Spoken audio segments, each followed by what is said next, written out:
Vienna pondered, but then Florence began humming a tune and repacking what was left of the lunch.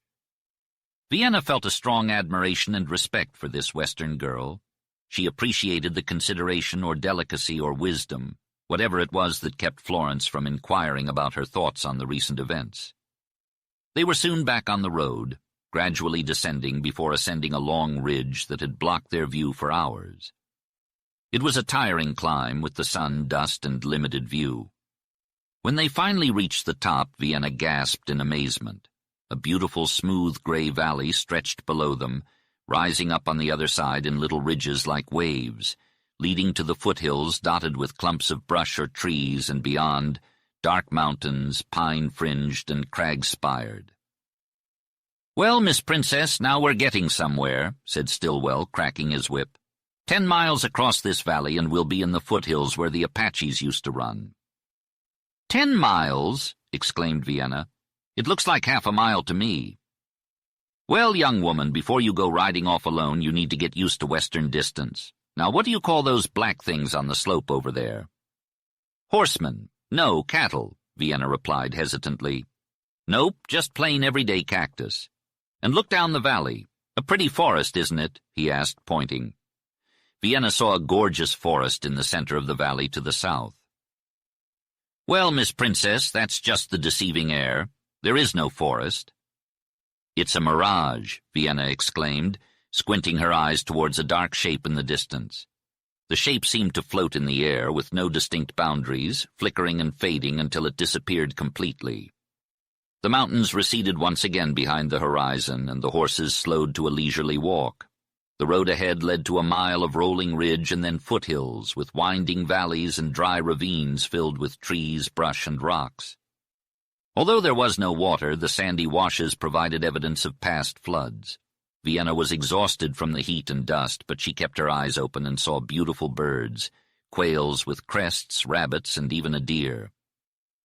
"Miss Princess," Stillwell said, "in the old days this country was a dangerous place to live in. You probably don't know much about those times. You were hardly born then.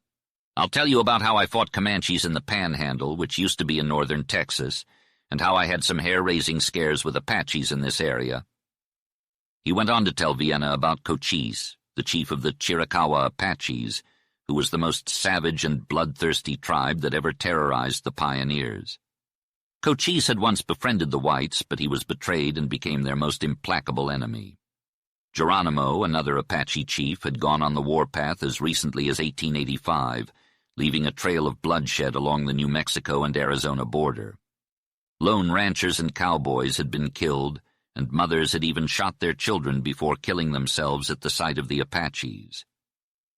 The mere mention of the name Apache sent shivers down the spines of women in the Southwest during those days. Vienna was unsettled, so she was relieved when the old frontiersman changed the topic to the Spaniards' settling of the country. He spoke of legends of lost gold mines passed down to the Mexicans, stories of heroism, mystery, and religion. Despite the spread of civilization to the Southwest, the Mexicans remained superstitious. They still believed in the legends of treasures hidden in the walls of their missions, and that unseen hands rolled rocks down the gullies onto the heads of prospectors who dared to hunt for the lost mines of the Padres. "Up in the mountains back of my ranch there's a lost mine," Stillwell said. "Maybe it's only a legend, but somehow I believe it's there. Other lost mines have been found. And as for the rolling stones, I know it's true. Anyone can find out if they go up the gulch. Maybe that's only the weathering of the cliffs. This Southwest is a sleepy, strange country, and Miss Princess, you're going to love it. You'll call it romantic, and I reckon that's correct. A person gets lazy out here and dreamy, and they want to put off work until tomorrow. Some folks say it's a land of manana, a land of tomorrow. That's the Mexican of it. But I like best to think of what an educated lady said to me once, a lady like you, Miss Princess. She said it's a land where it's always afternoon. I like that. I always wake up sore in the mornings and don't feel good until noon. But in the afternoon I get warm and like things, and sunset is my time. I don't want anything finer than sunset from my ranch. You can look out over a valley that spreads wide between the Guadalupe Mountains and the Chiricahuas, down across the red Arizona desert clear to the Sierra Madres in Mexico. "Miss Princess, we've come 200 miles and everything's as clear as day," the old cattleman exclaimed. "And the sun sets behind it all. When my time comes, I want to be on my porch smoking my pipe and facing the west." Vienna listened as the old man talked while Florence dozed in her seat. The sun began to set and the horses climbed steadily up a steep ascent. Stillwell got out and walked, leading the team. Vienna grew tired and closed her eyes. When she opened them again, the sky had turned from glaring white to a steel blue, and the air was growing chilly. Shadows crept up out of the hollows. Stillwell returned to the driving seat and chuckled to the horses. "Well, Flo," he said, "I reckon we should finish the rest of that lunch before it gets dark." Florence produced the basket from under the seat, and they ate as the short twilight shaded and gloom filled the hollows. Vienna saw the first star, a faint winking point of light. The sky changed to a hazy gray, and Vienna saw it gradually clear and darken to show other faint stars. The gray deepened and the stars brightened, some newborn ones joining in. Night came on the cold wind, and Vienna was glad to have the robes close around her and to lean against Florence. The hollows were black, but the tops of the foothills gleamed pale in a soft light. The horses' steady tramp went on, and the wheels creaked and gravel crunched. Vienna grew so sleepy that she couldn't keep her weary eyelids from falling. Vienna drifted in and out of consciousness as the buckboard bounced along the rough terrain. She was jolted awake by the occasional bump in the road, but there were moments when she lost all sense of where she was. Eventually, a jarring movement brought her back to reality, and she found herself leaning on Florence's shoulder. She laughed, apologizing for her drowsiness. Florence reassured her that they were almost at the ranch, and Vienna noticed that the horses had started trotting again. The wind had picked up, and the night had grown darker. The hills were no longer as steep, and the sky was a gorgeous deep blue, illuminated by millions of stars. Vienna was struck by their beauty, marveling at how white and alive they looked. The stars seemed to call to her, stirring up vague but familiar emotions. Chapter 6. Vienna was abruptly awoken by the vigorous crackling and roaring of the fire. As she opened her eyes, she found herself staring at a colossal stone fireplace that contained a bundle of blazing sticks. Someone had kindled a fire while she was asleep. For a moment she felt disoriented and lost.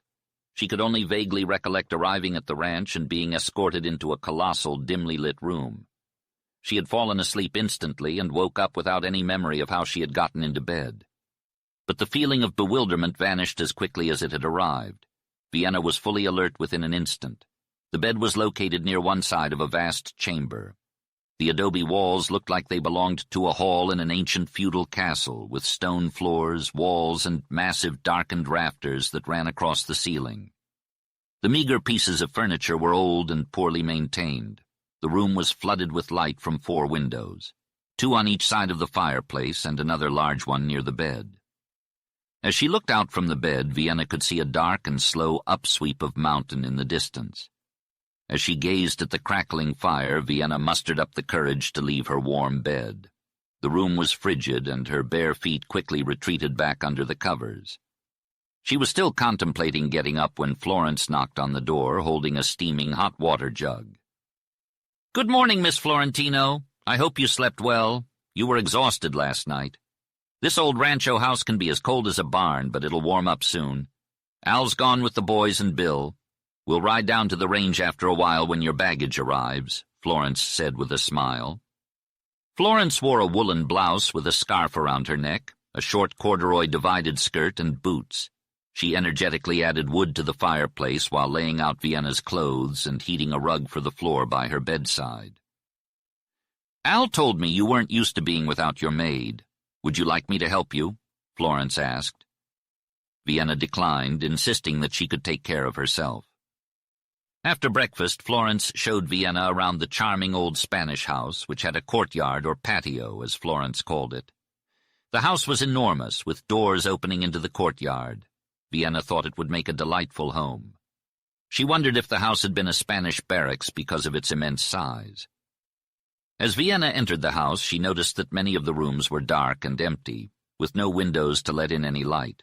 Others were filled with ranchers' tools and supplies, such as sacks of grain and bales of hay. Florence referred to the latter as alfalfa. Despite the lack of furnishings, the house itself was well maintained and picturesque. However, the living rooms were sparsely furnished, with only the bare essentials that were worn out and uncomfortable. Once outside, Vienna forgot about the dreary interior of the house. Florence led her to a porch and gestured towards a vast expanse of color. "That's what Bill likes," she said. At first, Vienna couldn't distinguish between the sky and the land. The sheer size of the scenery was overwhelming. She sat down on an old rocking chair, staring out at the view, knowing that she couldn't fully comprehend the reality of what lay before her. "We're up at the edge of the foothills," Florence explained. "Remember when we rode around the northern end of the mountain range? Well, that's behind us now. If you look across the line, you'll see Arizona and Mexico. The gray slope you see is the head of the San Bernardino Valley. Straight ahead are the Black Chiricahua Mountains, and to the south are the Guadalupe Mountains. The red gulf you see in between is the desert, and far beyond the dim blue peaks are the Sierra Madres in Mexico."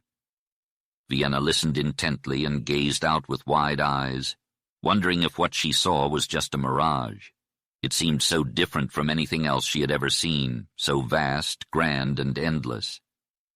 "It'll take some time getting used to being up high and seeing so much," Florence said. "That's the secret. We're up high, the air is clear, and we can see the whole world beneath us. Doesn't it somehow make you feel at peace? Well, it will. Now see those specks in the valley? They're stations, little towns. The railroad goes down that way. Chiricahua is the largest speck around here, and it's a good 40 miles away by trail. Just north of here you can see Don Carlos's rancho, which is about 15 miles away. I sure wish it were 1,000 miles away, though. That little green square about halfway between here and Don Carlos's place is Al's ranch. If you look below us, you'll see the adobe houses of the Mexicans. There's even a church down there. And if you look to the left, you'll see Stillwell's corrals and bunkhouses, as well as his stables, which are all falling apart. The ranch has gone to ruin, just like all the other ranches around here, but most of them are little one-horse affairs. See that cloud of dust down in the valley? That's the roundup. The boys and the cattle are down there. Wait, let me grab my glasses." By using Vienna's glasses, she could see a massive herd of cattle in the foreground. The cattle were moving in every direction, creating dark, thick streams and dotted lines. She could also see streaks and clouds of dust, running horses and a band of horses grazing. She even spotted horsemen standing still like sentinels and others in action. "The roundup! I want to know all about it and see it," exclaimed Vienna. "Please tell me what it means, what it's for, and then take me down there." "I'd be happy to take you down there, Miss Florentino, but I don't think you'll want to get too close," replied the cowboy. "Most Eastern folks who regularly eat their choice cuts of roast beef and porterhouse don't have any idea about the open range and the struggles cattle have to go through, not to mention the hard life of cowboys. It'll sure open your eyes, Miss Florentino. I'm glad you want to know, though. Your brother would have been a great success in this cattle business if it wasn't for the crooked work of rival ranchers. He'll make it yet, despite them." "Well, he certainly will," agreed Vienna. "But please tell me all about the roundup." "Sure thing. Well, first of all, every cattleman has to have a brand to identify his stock. In the vast expanse of our ranges, it's impossible for any cattleman or even 100 cowboys to recognize every single cow in a large herd. You see, there are no fences in our land. It's all open to everyone. Hopefully one day we'll have enough wealth to fence our range. The different herds graze together, so every calf must be caught and branded with its mother's mark if possible. It's not an easy job, mind you. An unbranded calf that has been weaned and left to fend for itself is called a maverick. Whoever finds and brands a maverick gets to keep it. These little calves that lose their mothers have a hard time surviving. Many of them die, and predators like coyotes, wolves, and lions prey on them. We have 2 major roundups every year, but our boys brand cattle all year round. A calf should be branded as soon as it's found to prevent cattle thieves. We don't have the same rustling of herds and bunches of cattle like we used to, but calf thieves are still around, and they have many cunning tricks. They might kill the calf's mother or slit its tongue so it can't suckle, causing it to lose its mother. They steal and hide a calf, watch it grow, and brand it when it's big enough to fend for itself. Sometimes they make imperfect brands and finish them later. Our big roundup happens in the fall when there's plenty of grass and water, and all the riding stock and cattle are in great shape. The cattlemen in the valley meet with their cowboys and gather all the cattle they can find. They brand and separate each man's herd and drive it toward home. Then they move on up or down the valley, set up another camp, and gather more cattle. It takes weeks to finish this task. There are plenty of greasers out here with their own little herds of stock. They're a crafty and greedy bunch, according to Bill. Apparently he knows some vaqueros who never owned a single steer or cow, yet now they've got themselves a growing herd. Can't say that's a phenomenon exclusive to the greasers, though. White cowboys have been known to do the same. It's not as common as it used to be, though. Vienna was curious about the horses, so Florence obliged her with some information. The cow ponies, or broncos as the boys call them, are wilder than the steers they have to chase. Bill owns some broncos that have never been broken and never will be. Not every boy can ride them either. The vaqueros, on the other hand, have the finest horses. Don Carlos has a black horse that Florence would give anything to own. Jean Norris has a Mexican horse that's the swiftest and proudest she's ever seen. She's even ridden him before, and he can really run. Plus, he likes women, which is always a plus in a horse. At breakfast, Al and Bill were wrangling over which horse Vienna should have, but they left the decision up to Florence until after the roundup. Then every cowboy on the range will offer her their best mount. Florence suggests they go out to the corrals and check out the remaining horses. The morning hours fly by for Vienna as she spends most of the time on the porch taking in the ever-changing vista. At noon, a teamster arrives with her trunks. While Florence helps the Mexican woman prepare lunch, Vienna unpacks some of her belongings and gets out what she'll need immediately. After lunch, she changes into her riding habit and finds Florence waiting with the horses. The Western girl took one quick glance at Vienna's appearance and smiled with delight. "You look incredible, Miss Florentino. That riding outfit is brand new. I can't even imagine how it would look on another woman, but on you it's stunning. Bill won't let you near the cowboys, though. If they catch a glimpse of you, it'll be the end of the roundup." As they rode down the slope, Florence spoke about the open ranges of New Mexico and Arizona. "Water is scarce," she said. "If Bill could afford to bring water down from the mountains, he'd have the best ranch in the valley." She continued to talk about the mild winter climate and hot summers. Warm, sunny days were common almost all year round. Some summers brought rain, while others brought the dreaded ano seco of the Mexicans. Rain was always anticipated and prayed for during midsummer, and when it came, the grama grass would sprout up, turning the valleys green from mountain to mountain. The intersecting valleys, nestled between long foothills, provided the best pasture for cattle, which were eagerly sought by the Mexicans who only had small herds to tend to. Stillwell's cowboys were always chasing these vaqueros off land that belonged to Stillwell. He owned 20,000 acres of unfenced land adjacent to the open range. Don Carlos had even more acreage than that, and his cattle were always mingling with Stillwell's. In return, Don Carlos's vaqueros were constantly chasing Stillwell's cattle away from the Mexican watering holes. Bad blood had been brewing for years, and now relations were strained to the breaking point. As Vienna rode along, she carefully observed her surroundings. The soil was sandy and porous, which explained why the rain and water from the few springs disappeared so quickly. From a distance, the grama grass looked thick, but up close it was sparse. Bunches of greasewood and cactus plants dotted the grass. Vienna was surprised that despite riding for a while, they hadn't gotten any closer to the roundup. It wasn't until they had traveled for miles that the slope of the valley became noticeable. Looking ahead, Vienna thought the valley was only a few miles wide and that she could walk her horse across it in an hour. But the black, bold range of Chiricahua Mountains in the distance was a long day's journey even for a hard-riding cowboy. It was only by looking back that Vienna could grasp the true distance they had covered. Gradually, the black dots in the distance became larger and took the shape of cattle and horses moving around a great dusty patch. In another half hour, Vienna and Florence rode to the outskirts of the scene of action. They stopped near a huge wagon where over 100 horses grazed and whistled and trotted around. 4 cowboys stood mounted guard over the horse drove. About a quarter of a mile farther out was a dusty melee. A roar of tramping hooves filled Vienna's ears as the lines of cattle merged into a great moving herd half obscured by dust. "I can't make out what's going on," said Vienna. "I want to go closer." They trotted across half the distance, and when Florence stopped again, Vienna wasn't satisfied and asked to be taken even nearer. This time, before they reined in again, Al Florentino saw them and wheeled his horse in their direction. He yelled something that Vienna couldn't understand, then halted them.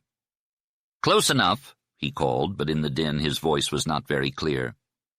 "It ain't safe here with them wild steers," exclaimed Al as he greeted the two girls, Vienna and Florence. "I'm glad you came, girls. Princess, what do you think of that bunch of cattle?" Vienna was taken aback by the noise, the dust, and the constant commotion. She could barely form a response. "They're milling, Al," Florence said. "We just rounded them up. They're milling, and that's bad. The vaqueros are tough as nails. They beat us all, and we drove some too." Al was drenched in sweat, covered in dust, and gasping for air. "I'm off now. Flo, my sister will have had enough of this in about 2 minutes. Take her back to the wagon. I'll let Bill know you're here and come in whenever I get a chance." The chaos of bellowing, horns cracking, hooves pounding, and cowboys flying in all directions disoriented Vienna and frightened her a bit. But she was captivated and determined to stay until she fully comprehended the meaning behind the spectacle. She decided to take it all in slowly, bit by bit.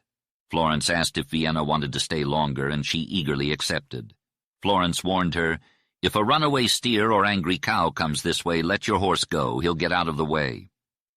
The danger added to the excitement, and Vienna became engrossed in the scene. The massive herd of cattle appeared to be swirling like a vortex. Vienna finally grasped the meaning of the term milling in the range lexicon, but when she looked at one end of the herd, she saw stationary cows facing outward and calves cowering in fear. The movement of the cattle slowed from the center of the herd to the perimeter, and eventually came to a stop. The thundering hooves, cracking horns, and thudding heads also subsided, but the bellowing and mooing persisted. As the herd spread out before her, Vienna watched intently as the cowboys on horseback worked to keep the cattle in line. Suddenly, stragglers appeared to be on the verge of breaking through the line, and chaos erupted.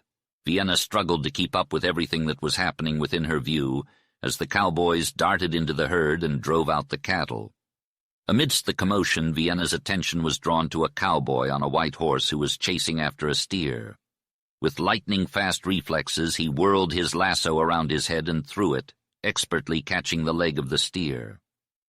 The white horse came to a sudden stop, and the steer slid to the ground. In a flash, the cowboy was out of the saddle, tying the legs of the steer with a rope before it could rise. As Vienna watched in awe, another cowboy approached with a branding iron, which he applied to the flank of the steer. The animal jumped up with a start, looking for a way to escape the pain. Meanwhile, Vienna could see fires in the background where men were heating the branding irons. She winced as she saw the smoke rising from the hot iron searing the heifer's hide, but she was determined not to let her sensitivities get the better of her. Despite her lack of experience with the rough work of the cowboys, Vienna felt an inexplicable desire to learn more about their everyday duties. Just then, Florence pointed out a dark-faced Mexican riding by on a black horse, Don Carlos. From a distance, he looked like an Italian bandit, but she couldn't quite make out his features. He was mounted on a magnificent horse.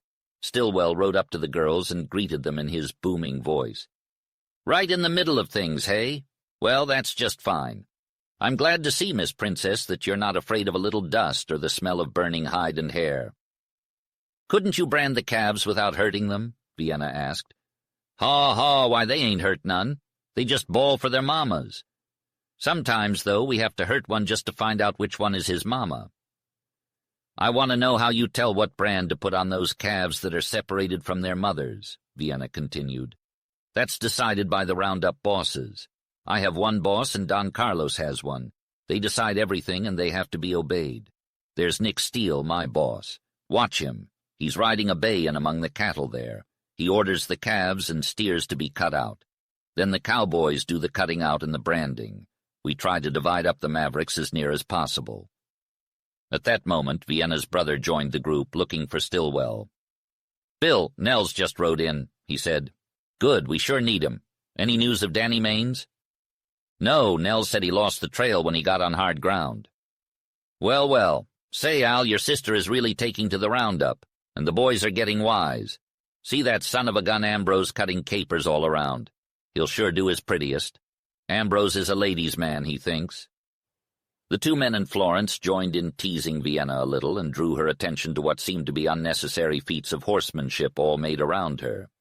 The cowboys showed their interest with covert glances while recoiling a lasso or while passing to and fro.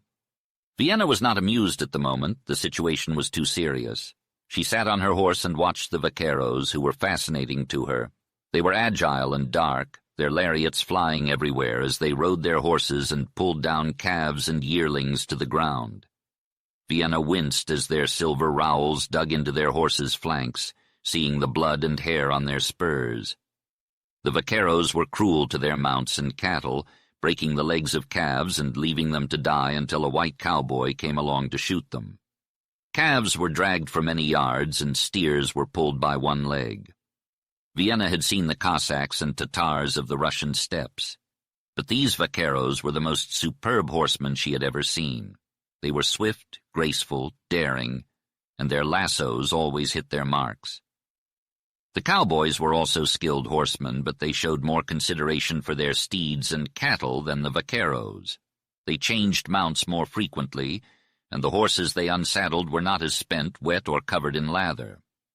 It took Vienna an hour or more of observation to realize how toilsome and dangerous the cowboys' work was.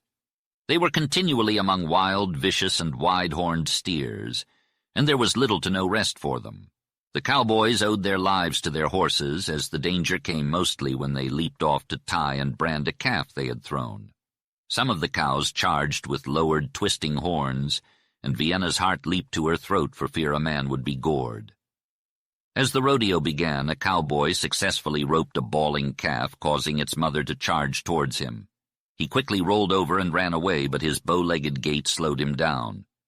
Nearby, another cowboy was thrown off his horse by a wild steer, causing his horse to bolt away. Meanwhile, a big steer was taken down by a lasso, and the cowboy deftly jumped off his horse to release the animal. But the horse suddenly reared up, kicked and ran in circles around the steer, dragging the cowboy along the ground. Vienna watched in awe as the cowboy skillfully controlled his horse and finally freed himself from the rope. In the midst of all this chaos, two horses collided, causing one rider to fall off and be kicked by the other horse.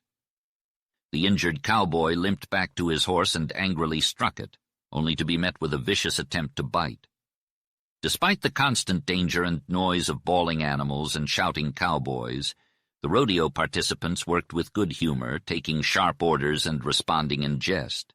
Some sang, some whistled, some smoked cigarettes, but all were drenched in sweat under the hot sun. Their red faces were covered in dust, making it difficult to distinguish between cowboys and vaqueros.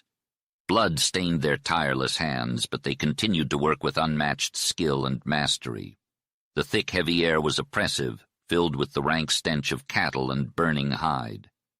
Vienna felt her stomach start to turn. She coughed and gagged on the dust, almost suffocating from the odor. But instead of leaving, Vienna became even more determined to stay. Florence and Stillwell both urged her to move away from the worst of it, but Vienna refused with a smile.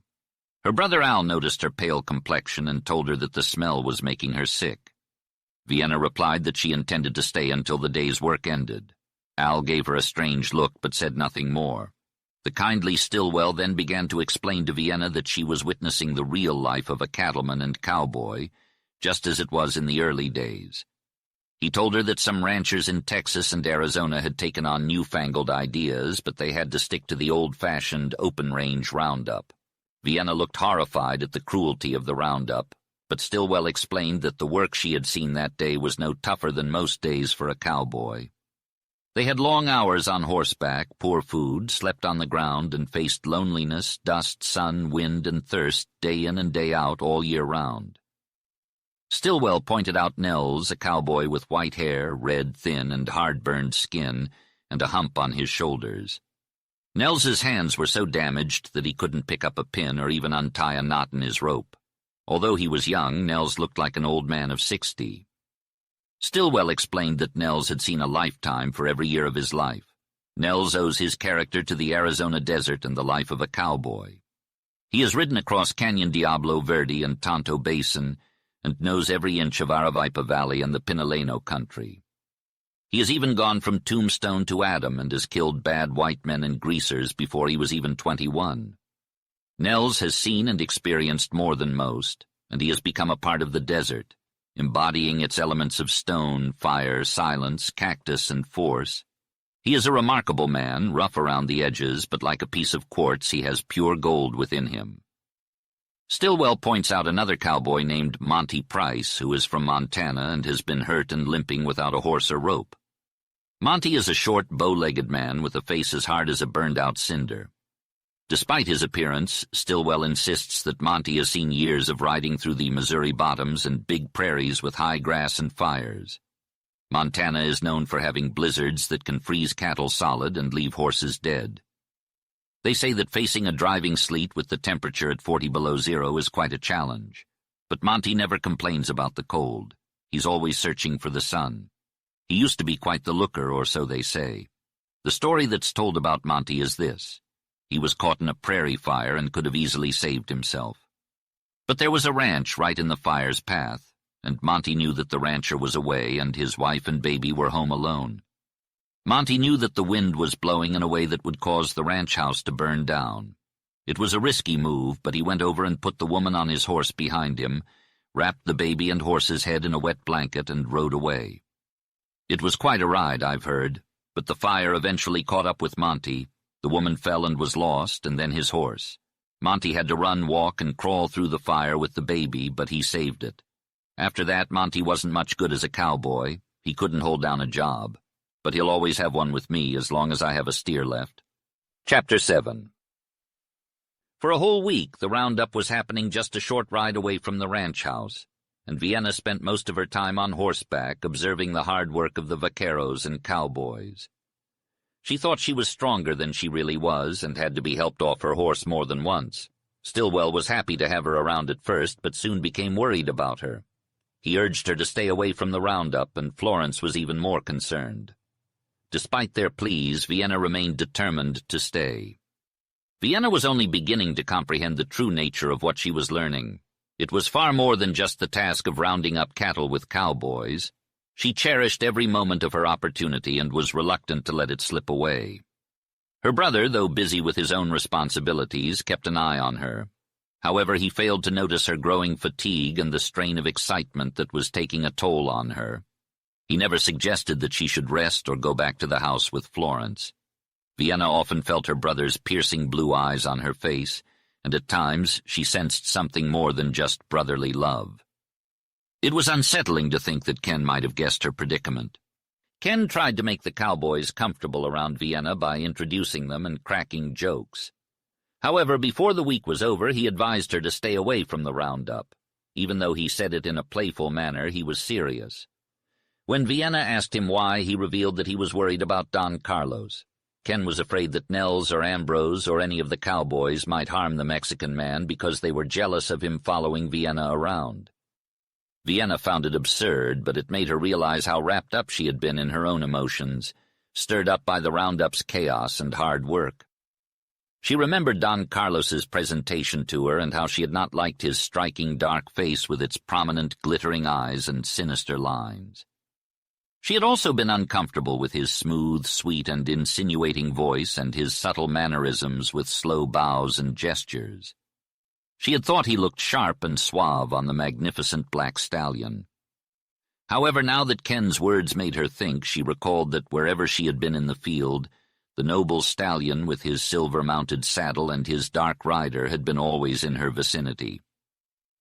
"Don Carlos has been after Florence for a long time," said Ken. "He's not a young man by any means. He's 50, Bill says, but you can seldom tell a Mexican's age from his looks. Don Carlos is well-educated and a man we know very little about.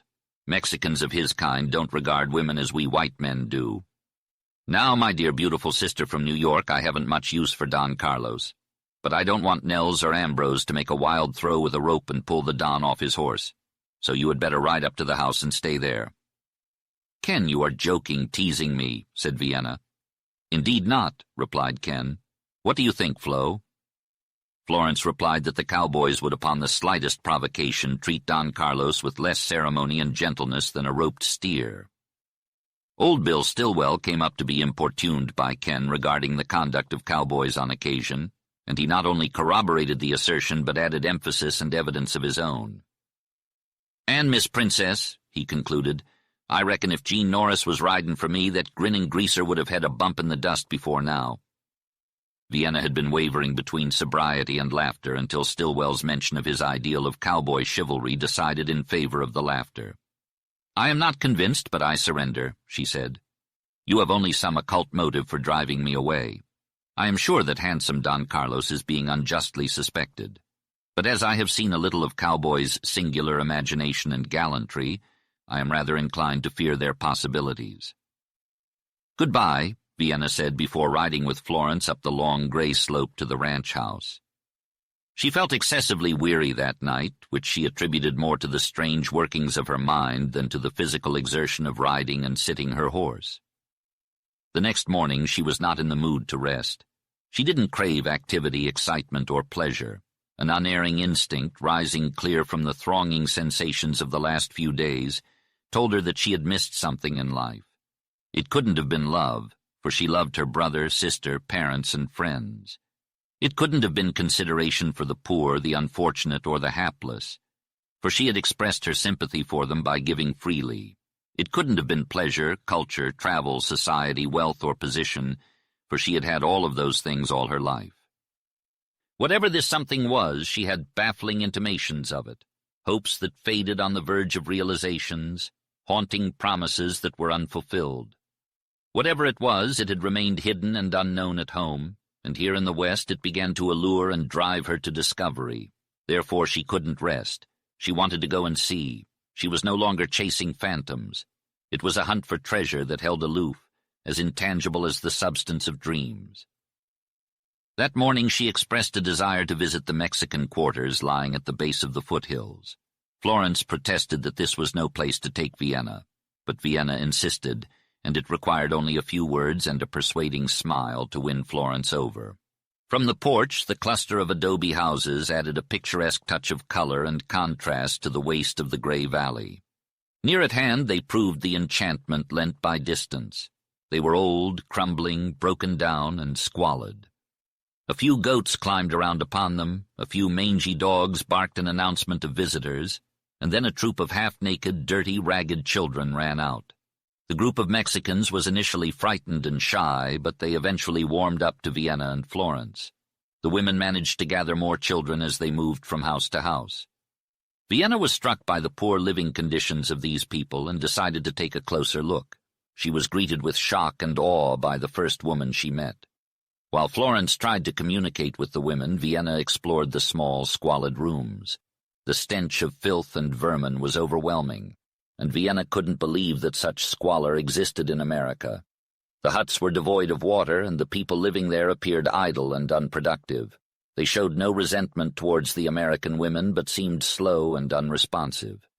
Disease was rampant in the houses, and the odor of liquor distilled from a cactus plant permeated the air. Drunkenness was evident, and it seemed to have a deathly effect on its victims. Vienna was unable to visit the mission house, but she did see a padre who looked sad and starved, but good. She managed to make it to her room before succumbing to a faintness. Despite her injuries, she remained conscious enough to not require assistance. The day after the roundup concluded, she walked out onto the porch where her brother and Stillwell were in the midst of a heated argument about a horse. "I reckon it's my old roan," said Stillwell, squinting his eyes. "Bill, if that isn't Norris's horse, my eyes are going back on me," replied Al. "It's not the color or shape. The distance is too far to judge by that. It's the motion, the swing." "Al, maybe you're right, but there ain't no rider up on that horse. Flo, fetch my glass," said Stillwell. Florence went inside while Vienna tried to figure out what they were looking at. Eventually she saw dust far up in the gray hollow along a foothill, and then the dark, moving figure of a horse. She continued to watch as Florence returned with the glass. Bill took a long look through the glasses, adjusted them carefully, and tried again. "Well, I hate to admit my eyes are getting poor, but I guess I'll have to. That's Gene Norris's horse, saddled and coming at a fast clip without a rider. It's amazingly strange, and it's in keeping with other things concerning Gene." "Give me the glass," said Al. "Yes, I was right. Bill, the horse is not frightened. He's coming steadily. He's got something on his mind." "That's a trained horse, Al. He has more sense than some men I know. Take a look with the glasses up the hollow. See anybody? No. Swing up over the foothills where the trail leads. Higher along that ridge where the rocks begin. See anybody? By Jove, Bill, 2 horses. But I can't make out much for dust. They are climbing fast. One horse has gone among the rocks. There, the other's gone. What do you make of that? Well, I can't make any more than you. I bet we'll find out something soon, 'cause Gene's horse is coming faster as he nears the ranch, remarked Bill. Vienna had an unobstructed view of the wide hollows sloping up into the foothills, and less than half a mile away she saw the riderless horse galloping along the white trail. She recalled the circumstances under which she had first seen him, and then his wild flight through the dimly lit streets of El Cajon out into the black night. She was thrilled again and believed she would never forget that starry night's adventure. As she watched the horse, she felt more than just curiosity. Suddenly a shrill, piercing whistle pealed in. "Well, he's seen us, that's for sure," said Bill. The horse neared the corrals, disappeared into a lane, and then broke his gait again, thundering into the enclosure and pounding to a halt some 20 yards from where Stillwell waited for him. Up close, Vienna could see that he was a magnificent creature, a charger almost tremendous of build, with a black coat faintly mottled in gray, and it shone like polished glass in the sun. Evidently he had been carefully groomed for this occasion, for there was no dust on him, nor a kink in his beautiful mane, nor a mark on his glossy hide. "Come here, you son of a gun," said Stillwell. The horse dropped his head, snorted, and obediently walked over. He was neither shy nor wild, and he poked a friendly nose at Stillwell before looking at Al and the women. Unhooking the stirrups from the pommel, Stillwell let them fall and began to search the saddle for something which he evidently expected to find. From amidst his belongings, Stillwell produced a folded piece of paper and handed it to Al after examining it closely. "This is addressed to you, and I'm willing to bet 2 bits that I know what's inside," he said. Ken unfolded the letter and read it before turning to Stillwell. "Bill, you're quite the guesser. Gene's heading for the border. He sent his horse through someone, no names mentioned, and wants my sister to have him if she'll accept," Ken shared. "Was there any mention of Danny Maines?" asked the rancher. "Not a word," replied Ken. "That's not good news. If anyone knows about Danny, it's Gene, but he's a man of few words. Looks like he's headed straight for Mexico. I wonder if Danny's going with him. Well, 2 of the finest cowmen I've ever seen have gone to the dogs, and it's a shame," Stillwell mumbled to himself before retreating into the house. Ken approached Vienna with the horse and placed the reins over her arm before handing her the letter. "Princess, I think you should accept the horse," he said. "Norris is just a cowboy now, but he comes from a good family. He used to be a college-educated gentleman. He went astray out here like many others do, just like I almost did. He told me about his sister and mother, and he cared deeply for them. I believe he was the cause of their unhappiness. Whenever he was reminded of this, he'd resort to drinking. I've always stood by him, and I'd continue to do so if given the chance. Bill is devastated about Danny Maines and Norris. He was hoping for good news. But it seems unlikely that they'll ever return, especially in Norris's case. Giving up his horse means he's joining the rebel forces across the border." "I'd love to see that cowboy break loose on a bunch of greasers," Ken exclaimed. "Oh, damn it all. Sorry, Princess, I'm just a bit upset. I'm really sorry about Norris. I actually liked him before he beat up that coyote of a sheriff, Pat Haw. But after that, I liked him even more. You read the letter, sis, and take the horse." Vienna silently shifted her gaze from her brother's face to the letter. "Friend Al, I'm sending my horse down to you because I'm going away and I don't want him to get hurt or fall into strange hands. If you think it's okay, give him to your sister with my respects. But if you don't like the idea, or if she won't take him, then he's yours. I'm grateful for your kindness to me, even if I never showed it. And Al, my horse has never felt a whip or a spur, and I hope you won't hurt him. I hope your sister will take him. She'll take good care of him, and she can afford it. And while I'm waiting to be shot by a greaser, if I ever picture how she'll look on my horse, it won't make any difference to you. She doesn't need to know. Between you and me, Al, don't let her or Flo ride alone over Don Carlos's way. If I had more time, I could tell you something about that sly greaser. And tell your sister if she ever needs to run away from anyone while riding that roan, just lean over and yell in his ear. She'll feel like she's flying. Goodbye, Gene Norris." Vienna folded the letter thoughtfully and murmured, He must really love his horse. He sure does, Ken agreed. Flo can tell you. Gene had only ever allowed one person to ride his horse, and that was his little sister Vienna. However, there were rumors that a young Mexican girl named Bonita had recently taken the horse out for a ride. When Gene asked Vienna if she wanted the horse, she eagerly accepted. Although she was thrilled to have him, Vienna was worried about how she would climb onto the horse since he was much taller than she was. Ken suggested she could mount him from the porch. Vienna was not dressed for riding, so she spent time getting to know the horse instead. She found him to be gentle and obedient, following her like a pet dog. The horse would even lift his head and ears when he heard a call from beyond the mountains, which made Vienna pity the cowboy who had given up his beloved horse. Despite her love for the horse, Vienna couldn't help but feel a bit fickle for forgetting about her previous favorite horse, White Stockings. She promised to be a loyal and loving owner to her new horse, whom she had affectionately nicknamed Princess. As Ken hoisted Vienna onto the back of the towering roan, she felt a rush of excitement. "Let's head out to the mesa," her brother declared, swinging onto his own horse. "Just make sure to keep a tight rein on him and ease up when you want him to go faster. But don't go hollering in his ear unless you want to be left in the dust." They rode out of the yard, past the corrals, and onto a wide gray expanse that stretched for miles before sloping up to meet the mesa. Florence led the way, riding like a seasoned cowboy. Ken rode up alongside her, leaving Vienna trailing behind. Suddenly, the horses broke into a gallop, eager to run free. Vienna felt a thrill of excitement, realizing that even if she wanted to rein in Princess, she might not be able to keep up with the others. As the horses surged ahead and broke into a full run, Florence called out to Vienna to follow. "We can't let them get too far ahead," Ken shouted over his shoulder. Vienna loosened her grip on the reins and something shifted beneath her. She wasn't quite sure what was happening at first. She'd never ridden at this speed before. In New York, it wasn't exactly safe or proper. But as Princess lowered her head and stretched out into a smooth, gliding run, Vienna felt a sense of exhilaration wash over her. She quickly realized that she was gaining on her companions, the distance between them shrinking with every stride. The wind rushed past her ears, and she marveled at how effortless it felt to stay in the saddle. This was a new experience for her, and she was loving every second of it.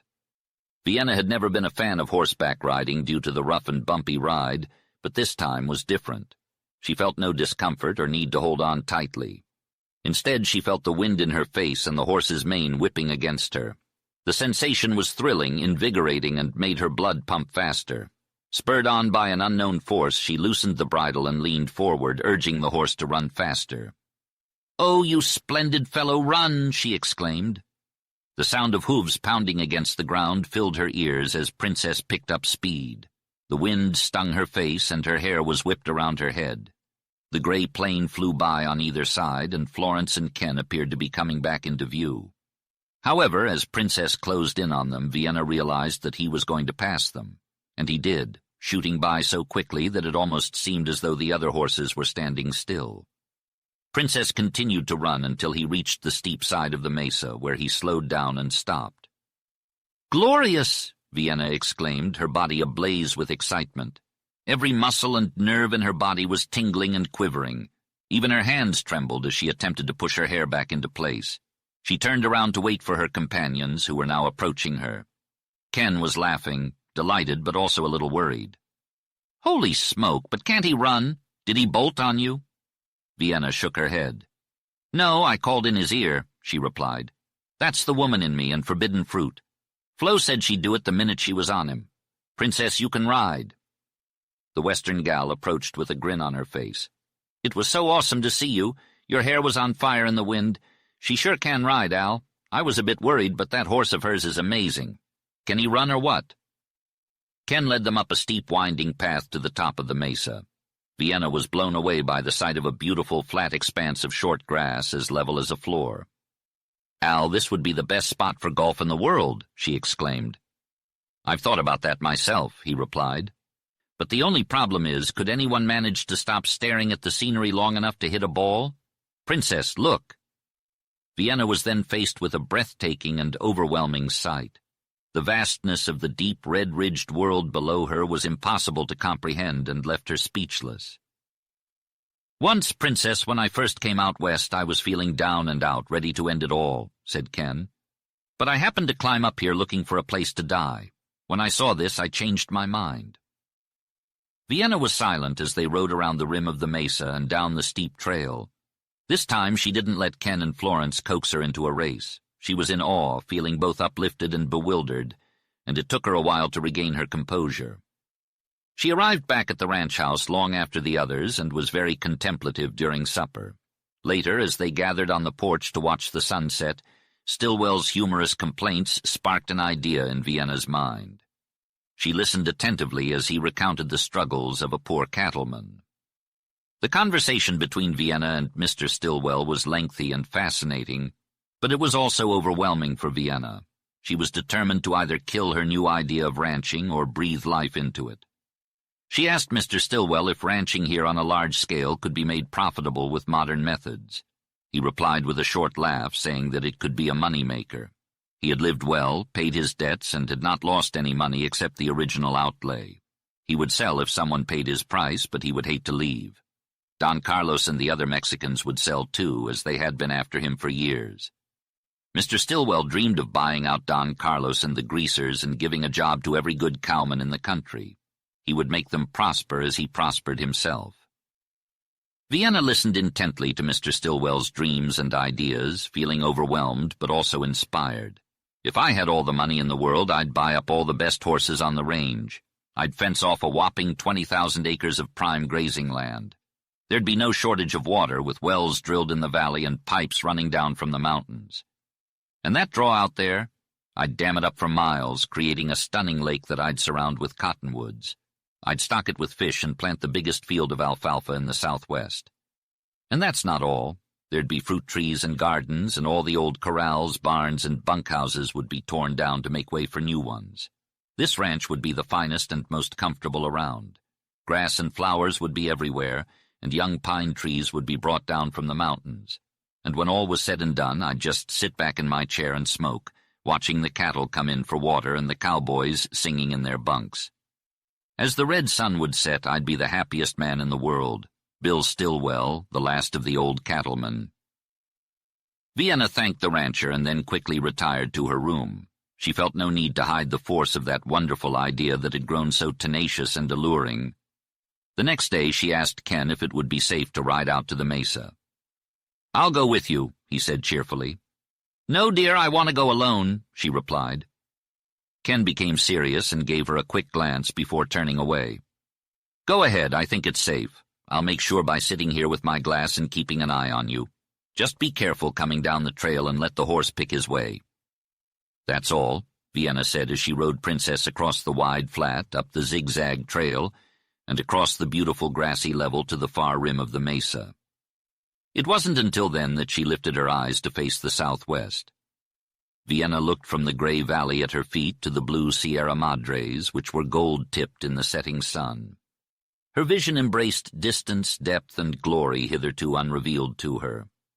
The gray valley sloped and widened to the black sentinel Chiricahuas, and beyond was lost in a vast corrugated sweep of earth, reddening down to the west, where a golden blaze lifted the dark, rugged mountains into bold relief. The scene had infinite beauty, but after Vienna's first swift, all-embracing flash of enraptured eyes, the thought of beauty passed away.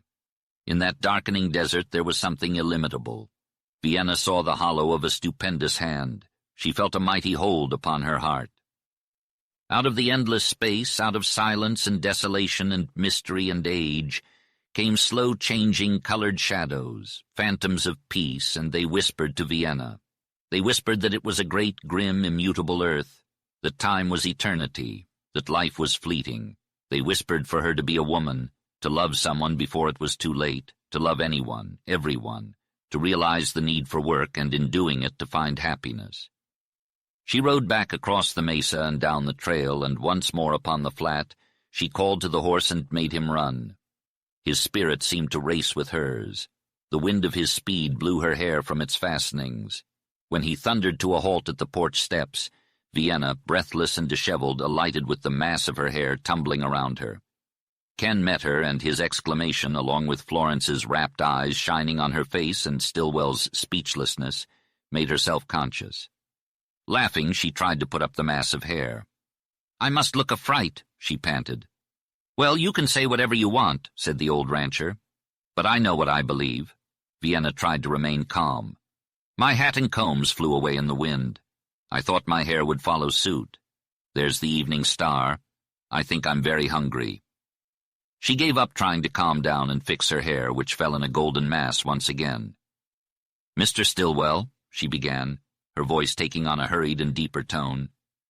"Mr. Stillwell, I want to buy your ranch and hire you as my superintendent.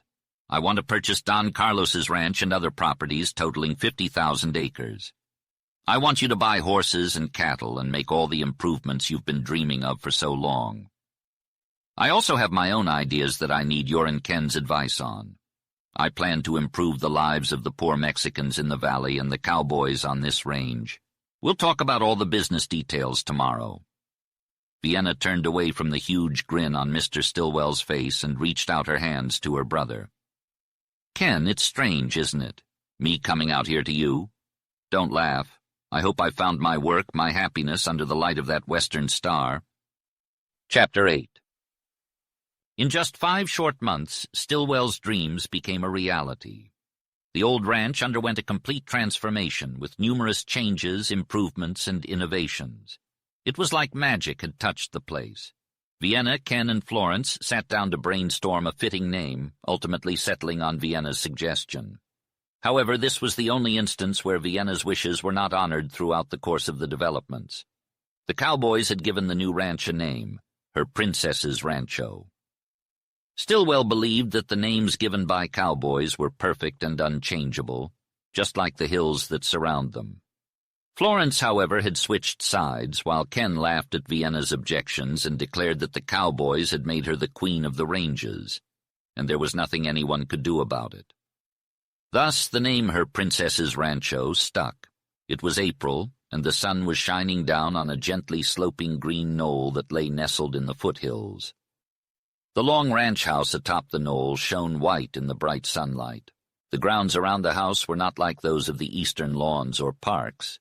There had been no landscaping, but Stillwell had brought water, grass, flowers, and plants to the top of the knoll and left them to follow nature. While his idea may have been crude, the result was beautiful. Under the hot sun and cool water, a green carpet had sprung to life and many-colored flowers had bloomed. Wildflowers, lavender daisies, bluebells, white lilies, and golden poppies bloomed in a beautiful confusion. Crimson California roses nodded their heavy heads and trembled under the weight of bees. In bare places, the cactus plants blazed in vermilion and magenta. The green slopes led all the way down to the new adobe barns and sheds that had been erected, and the wide corrals stretched down to the great squares of alfalfa that gently sloped to the gray valley. The bottom of the dammed-up hollow shone brightly with its slowly increasing acreage of water. Thousands of migratory wildfowl whirred and splashed and squawked on the water, as if they were reluctant to leave this cool, wet surprise on their long journey to the Northland. The cowboys' quarters were now comfortable, spacious adobe houses that even the most critical cowboy couldn't complain about. They stood in a row on a long bench of land above the lake. The cluster of Mexican homes and the small church down in the valley had also been renovated with the same care and attention to detail. The old Spanish house, which had once been Stillwell's home, was now a bare, massive structure that had been updated with new doors and windows. Every modern convenience, from hot and cold running water to acetylene lighting, had been installed. The interior had been painted, carpentered, and furnished to provide the ideal sought-after, which was comfort, not luxury. Every door into the patio looked out onto dark, rich grass and sweet-faced flowers, and every window looked down onto the green slopes. Vienna's rooms were located on the west end of the building and consisted of 4 rooms, all of which opened out onto the long porch. There was a small room for her maid, an office, her sleeping quarters, and the great light chamber that she had fallen in love with upon first sight. It was simply yet beautifully furnished and contained her favorite books and pictures. In the morning, the fragrant, balmy air blew the white curtains of the open windows. At noon, the drowsy, sultry quiet seemed to creep in for the siesta that was characteristic of the country. In the afternoon, the westering sun peeped under the porch roof and painted the walls with gold bars that slowly changed to red. Vienna Florentino cherished the belief that the transformation she had brought about in the old Spanish house and the people she had surrounded herself with was as nothing compared to the one she had undergone herself. She had found a purpose in life. Despite her busy life, Vienna was able to find time to read, think, study, and daydream more than ever before.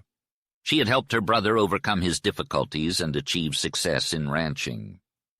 Vienna had learned the ways of the West from the old cattleman, Stillwell, who had taken her under his wing and treated her like the daughter he never had.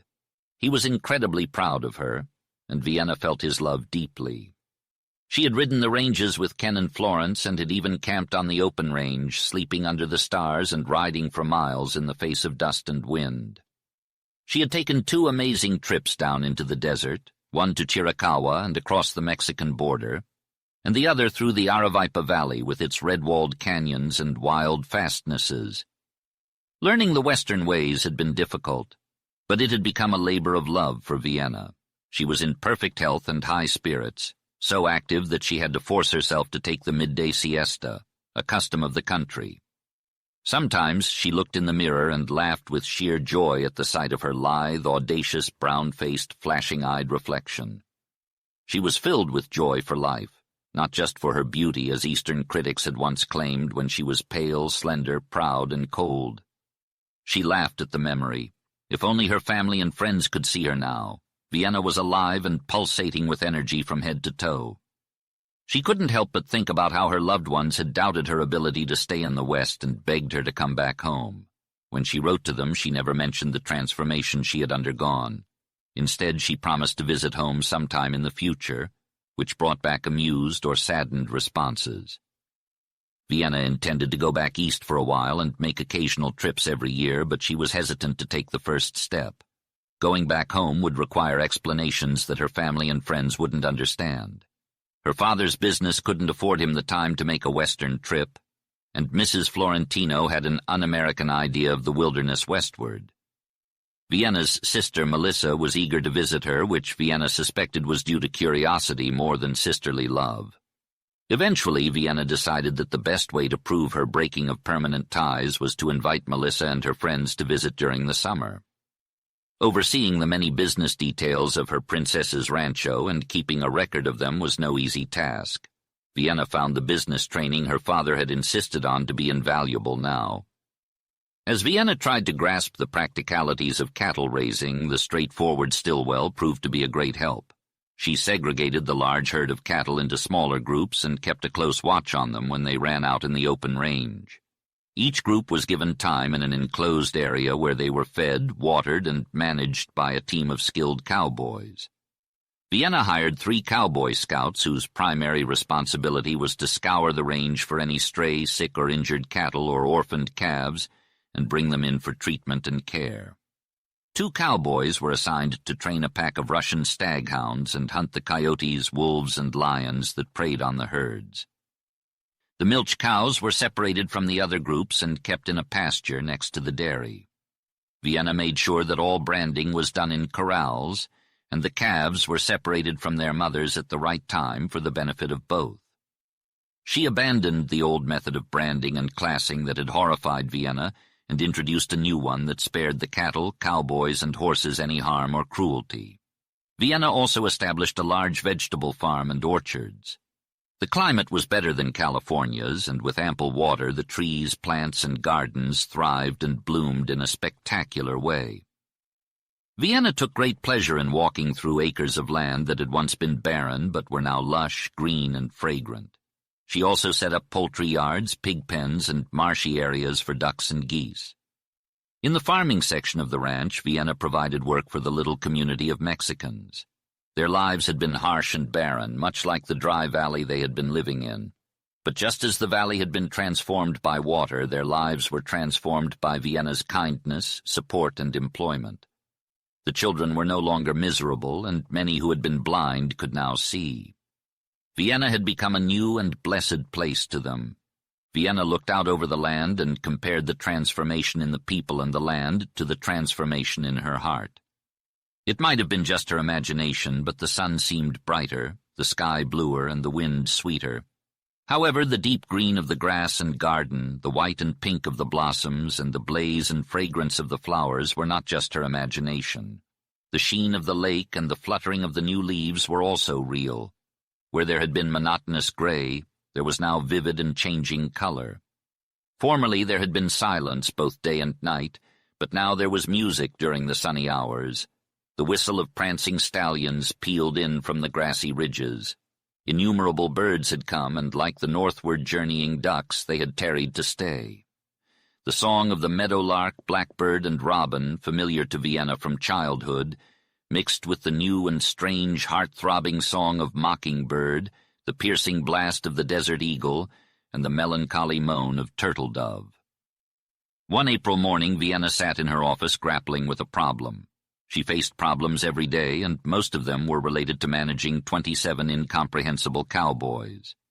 This particular issue concerned Ambrose Mills, who had run away with her French maid, Christine.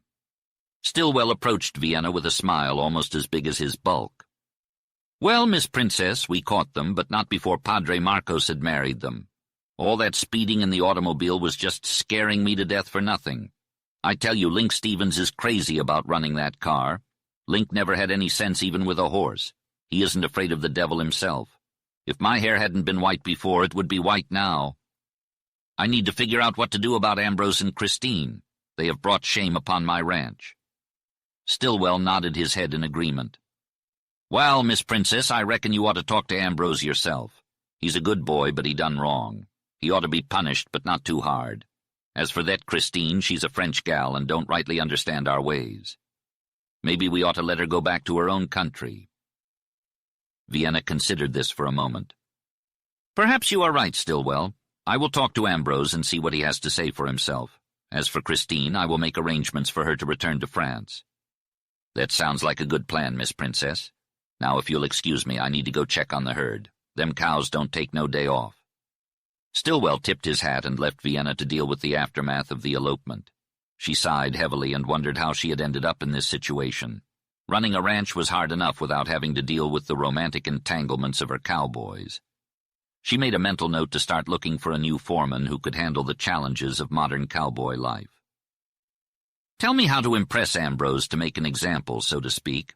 I need another maid, and I don't want her to be carried off in this sudden manner," Vienna said to Stillwell. "Well, if you bring pretty maids out here, you can't expect anything else. That little French girl with her black eyes, white skin, and charming gestures had the cowboys going crazy. It'll be worse with the next one," Stillwell replied. Vienna sighed. "And as for impressing Ambrose, I guess I can tell you how to do that. Just give it to him straight and tell him you're going to fire him. That'll fix Ambrose and maybe scare the other boys for a while." "Very well, Stillwell, bring Ambrose in to see me and tell Christine to wait in my room," Vienna instructed. A handsome cowboy with bright eyes and a debonair look entered Vienna's room. His shyness and awkwardness had vanished, replaced with excitement. He looked at Vienna as if expecting her to congratulate him. "Ambrose, what have you done?" Vienna asked, trying to sound severe. "Miss Florentino, I went and got married," Ambrose replied, his words tumbling over each other. His eyes sparkled and his clean-shaven brown cheek glowed. "I beat Frank Slade, and I ran so fast that Jim Bell couldn't keep up. Even old man Nels made eyes at Christine. So I wasn't going to take any risks. I just took her to El Cajon and married her." "Oh, I heard," Vienna said slowly, watching him closely. "Do you love her, Ambrose?" Vienna asked, looking him straight in the eye. Ambrose blushed, dropped his head, and fidgeted with his new hat. His hand trembled, and Vienna could see it. It was strange to her that this tough cowboy who could rope and tie a wild steer in seconds could be so affected by a simple question. Suddenly Ambrose raised his head, and Vienna had to look away from the intensity of his gaze. "Yes, Miss Florentino, I do love her," Ambrose replied. "I think I love her in the way you're asking about. The first time I saw her, I knew I wanted her for my wife. It's been strange, the way she's made me feel. I never knew many girls before, and I haven't seen any in years. But when she came into my life, everything changed. A woman makes a big difference in a man's feelings and thoughts. I guess I never really understood that before, but now I do." "Is that all you have to say to me, Ambrose?" Vienna pressed. "I'm sorry you didn't have time to tell me before, but where were you going when Stillwell found you?" "We had just gotten married," Ambrose replied. "I hadn't really thought about what to do next. I probably would have gone back to work, but now I'll have to work harder and save more money." "Do you earn enough to support a wife?" Vienna asked. "Sure I do," Ambrose exclaimed. "I've never earned this much money before. Working for you is a great job. I'm going to kick the boys out of my bunkhouse and fix it up for Christine and me. They'll be so jealous," Vienna smiled. "Congratulations, Ambrose. I'm happy for you." Vienna wished Christine joy and promised to give her a little wedding present. She asked for a moment alone with Christine and dismissed the cowboy. Vienna couldn't bring herself to say anything harsh to the happy cowboy, and she was happy for Christine. She called out for Christine, but there was no response. She tried again, and Christine burst into the room in a whirlwind of flying feet, entreating hands and beseeching eyes. Christine was small, graceful, and plump, with very white skin and very dark hair. She had been Vienna's favorite maid for years, and there was sincere affection between them. It was clear that Christine knew how she had transgressed, and her fear, remorse, and appeal for forgiveness were poured out in an incoherent storm. Vienna forgave her and took her in her arms, soothing her. After Christine calmed down, she told Vienna her part in the elopement. It was a story that both amused and shocked Vienna. Christine's unmistakable, shy, marveling love for Ambrose gave Vienna relief and joy. If Christine loved Ambrose, there was no harm done. Vienna watched the girl's eyes, wonderful with their changes of thought, and listened to her attempts to explain what was evident she did not understand.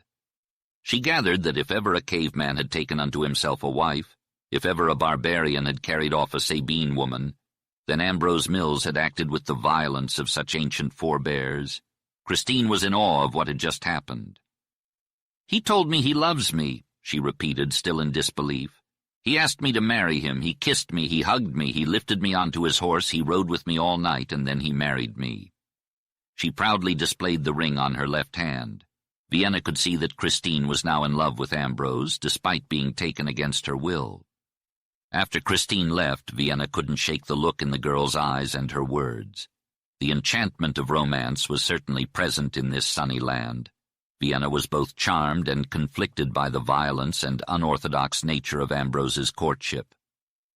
He had been straightforward about his love for Christine and had taken her away with him into the night to marry her. Despite her reservations, Vienna found the whole thing to be splendid and beautiful. It went against everything she had been taught, but she couldn't shake the feeling of being stripped of her sophisticated veneer. As Vienna tried to focus on her work, Stillwell interrupted her with news of another strange occurrence. Vienna was interrupted by the arrival of Jim Bell, who had a peculiar request. Jim had refused to eat bread made in a wash basin and claimed that Nels had fed the gang with bread made from a newfangled bucket machine with a crank. Jim was amazed by the bread and wanted Vienna to teach him how to make it. As the superintendent of the ranch, Stillwell wanted to know what was going on and if there was any truth in Jim's claim. Vienna stifled her laughter and explained that she had received a patent bread mixer from the East and had been using it herself to make good bread. She had also introduced the idea to Nels, who was initially skeptical but was won over after sampling the bread. Stillwell laughed at the situation. "Well, well, well," he exclaimed finally. "That's great, and it's really funny. Maybe you don't see why it's funny. Well, Nels has just been bragging to the boys about how you showed him, and now you'll have to show every cowboy on the ranch the same thing. Cowboys are the most jealous kind of guys. They're all crazy about you anyway. Take Jim out here. That lazy cowboy would never make bread. He's notorious for shirking his share of the cooking. I've seen Jim trade off washing the pots and pans for a lonely watch on a rainy night. All he wants is to see you show him the same thing as Nels. Then he'll show off to his bunkmate, Frank Slade, and then Frank will want to know all about this wonderful bread machine. Cowboys are strange creatures, Miss Princess. And now that you've started with them this way, you'll have to keep it up. I must say I've never seen such a hard-working bunch. You've really motivated them." "Indeed, Stillwell, I'm happy to hear that," replied Vienna. "And I'm happy to teach them all. But can't I have them all up here at once, at least those who are off duty?" "Well, I don't reckon you can unless you want them fighting," rejoined Stillwell dryly. What you have on your hands now, Miss Princess, is to let them come one by one and make each cowboy think you're taking more pleasure in showing him than the guy who came before him. Then maybe we can get back to cattle raising." Vienna protested, but Stillwell was firm in his wisdom. She had gone against his advice before, to her complete humiliation. She didn't dare risk it again and resigned herself to her task with grace and subdued amusement. Jim Bell was led into a spacious, bright and clean kitchen where Vienna greeted him and put on an apron before rolling up her sleeves. She demonstrated how to use various pieces of aluminum that made up the bread mixer and attached the bucket to the table shelf. Jim seemed to be completely absorbed in the lesson, as if his life depended on it, and he asked Vienna to explain things repeatedly, especially how to turn the crank. Vienna began to have doubts about Jim's sincerity when she had to take his hand 3 times to show him the simple mechanism, and he still didn't understand it. She suspected that as long as she touched his hand, he would never comprehend it. When Vienna started measuring flour, milk, lard, salt, and yeast, she noted with despair that Jim was not paying attention to the ingredients. Instead, he was covertly looking at her. "Jim, I'm not sure about you," Vienna said sternly. "How can you learn to make bread if you don't watch me mix it?" "I'm watching you," Jim replied innocently. Finally, Vienna sent Jim off with the bread mixer under his arm.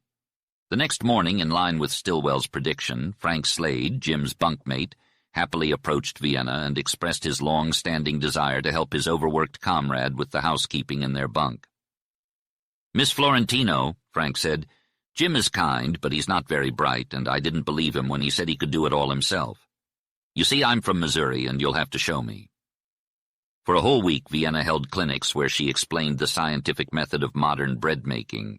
She enjoyed giving lectures and seeing through the simple ruses of these big, burly boys. Some of them had serious expressions, like deacons, while others looked as important as statesmen signing government treaties. These cowboys were just big kids who needed guidance, but in order to lead them, they had to be treated with respect. They were a lively bunch who loved to have fun, and they were all grown men. Stillwell explained that their high spirits came from the difference in their fortunes. 27 cowboys worked in shifts of 9, 8 hours a day, a practice that had never been seen before in the West. Stillwell predicted that cowboys from all over would come to her princess's rancho. Chapter 9. Stillwell's interest in the revolution across the Mexican border had clearly increased upon hearing the news that Gene Norris had become a distinguished figure among the rebel forces. From then on, the old cattleman made sure to send for newspapers from El Paso and Adam, wrote letters to ranchers he knew on the Big Bend of the Rio Grande, and would talk endlessly to anyone who would listen to him. There was no chance of Stillwell's friends at the ranch forgetting about his favorite cowboy. However, Stillwell always started his praises with an apologetic statement that Norris had gone astray. Vienna enjoyed listening to him, though she wasn't always certain which news was factual and which was pure imagination.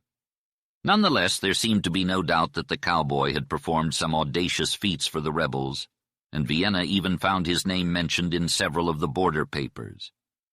When the rebels, led by Madero, stormed and captured the city of Juarez, Norris engaged in fighting that earned him the title of El Capitan.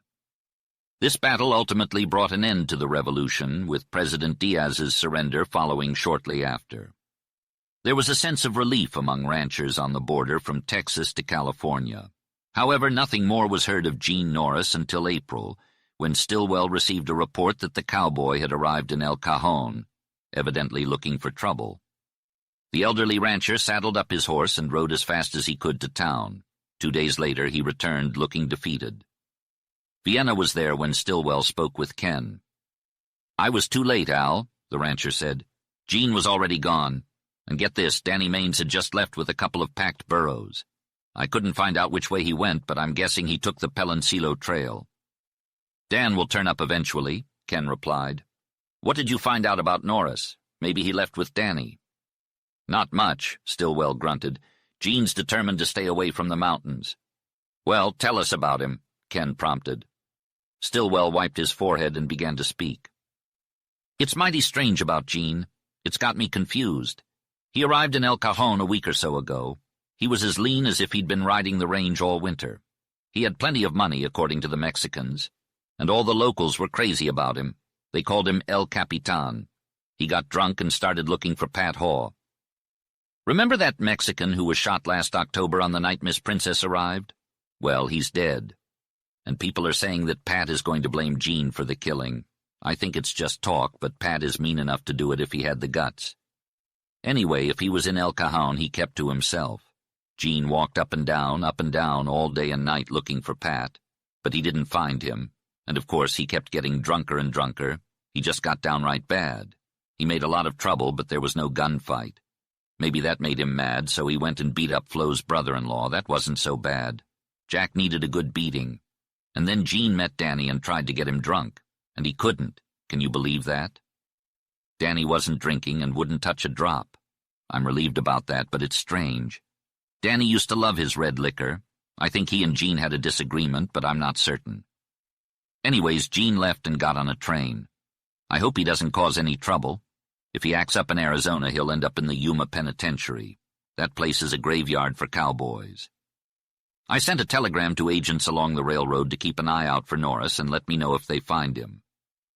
Ken asked, "What can you do if you find him, Stillwell?" The old man responded, "I straightened him out before. Maybe I can do it again." Then he turned to Vienna and said, "I have an idea, Miss Princess. If I can get Gene Norris, he would make a great foreman for my cowboys. He can handle this group of cowpunchers that are driving me crazy."